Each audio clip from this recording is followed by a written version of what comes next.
Parmi les habitués du Festival de Cannes, Leonardo DiCaprio connaît la croisette comme sa poche. Et ce monstre d'Hollywood aurait peut-être un peu trop pris ses aises à en croire les révélations d'un célèbre chanteur qui n'a pas hésité à dénoncer le comportement déplacé que l'acteur a eu à son égard. De qui s'agit-il? Shocking. Tel est notre état d'esprit après l'annonce fracassante qu'a fait un célèbre chanteur sur l'antenne de Coé. Il s'agit de Gims qui s'est récemment confié sur sa rencontre avec une légende du 7e art, Leonardo DiCaprio. L'acteur s'est fait fracasser par le rappeur à l'antenne d'Énergie ce lundi 22 mai. À en croire le récit conté par l'interprète de Bella, ce dernier serait aussi froid que l'iceberg qui l'a fait sombrer dans Titanic. En effet, le chanteur l'aurait rencontré lors d'une soirée au Festival de Cannes dont il n'a pas précisé l'année. Éternel fan de Léo, ce dernier lui a néanmoins laissé une impression amère. J'ai vu DiCaprio, il ne m'a pas calculé, en fait.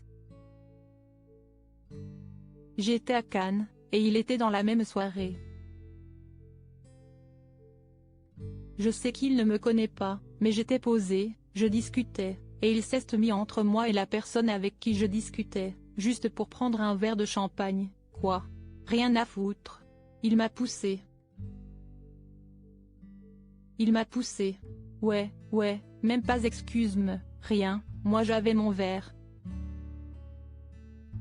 Et je vois que si esti Dicap, si esti Léo, si esti un truc de fou, a expliqué l'ancien leader de section d'assaut, encore choqué par cette expérience. Mais les talents d'acting de cette icône du cinéma surpassent de loin son comportement de diva.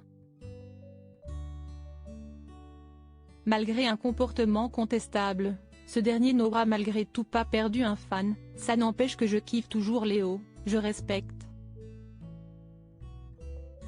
Je peux comprendre, il était fatigué, a conclu le rappeur qui fait preuve d'une indulgence louable. Le comeback de Leonardo DiCaprio que le red carpet du Festival de Cannes. Si Leonardo DiCaprio a bousculé Gims, ce sont surtout les festivaliers qui se précipitent aux abords des marches du palais pour tenter d'approcher cet acteur de génie.